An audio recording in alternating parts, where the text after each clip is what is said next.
crois souffrir à cause de ce qui t'arrive. Mais en réalité, tu souffres parce que tu refuses de lâcher ce qui t'a déjà quitté.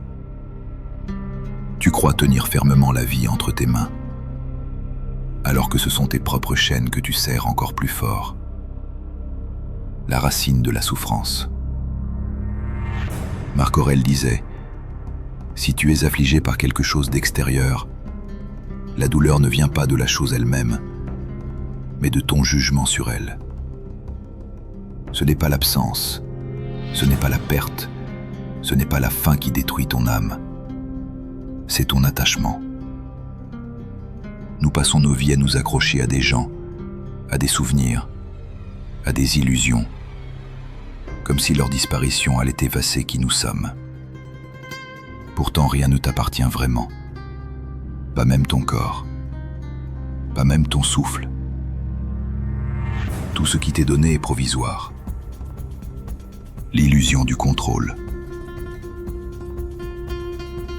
La souffrance naît de cette illusion de contrôle. Tu crois que tu peux retenir une personne qui veut partir. Tu crois que tu peux figer le temps pour que rien ne change. Mais plus tu t'accroches, plus tu te blesses. Imagine une corde dans ta main. Si tu tires trop fort, elle finira par couper ta chair. L'attachement agit de la même manière. Ce que tu refuses de lâcher finit par t'écorcher vivant. L'art de laisser partir. Lâcher prise ne signifie pas abandonner. Cela signifie reconnaître ce qui n'est plus en ton pouvoir. Accepter que certaines choses doivent mourir pour que d'autres puissent naître.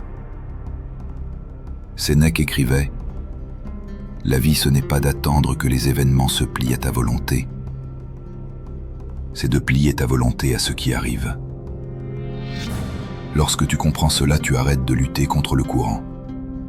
Tu cesses de noyer ton cœur dans ce qui est déjà passé. Tu rediriges ton énergie vers... Épictète le répétait. Ne demande pas que les choses arrivent comme tu veux. Désire qu'elles arrivent comme elles arrivent, et tu seras heureux. Celui qui sait lâcher prise ne perd jamais vraiment, parce qu'il comprend que rien ne lui appartient, donc rien ne peut lui être arraché. La renaissance après le détachement. Chaque perte est en réalité une renaissance. Ce que tu considères comme une fin est souvent une ouverture. Le vide que tu ressens n'est pas une condamnation, c'est un espace. Un espace pour accueillir de nouvelles forces, de nouvelles rencontres, de nouvelles vérités. Si tu continues de garder ta main fermée sur le passé, comment pourrais-tu recevoir ce que l'avenir prépare pour toi ? Une pratique quotidienne. Alors pratique chaque jour l'art du détachement. Lorsque tu bois ton café le matin, souviens-toi que ce moment ne reviendra pas. Savoure-le sans t'y accrocher. Lorsque tu parles à quelqu'un que tu aimes, rappelle-toi que cette conversation pourrait être la dernière. Aime pleinement, sans illusion de durée.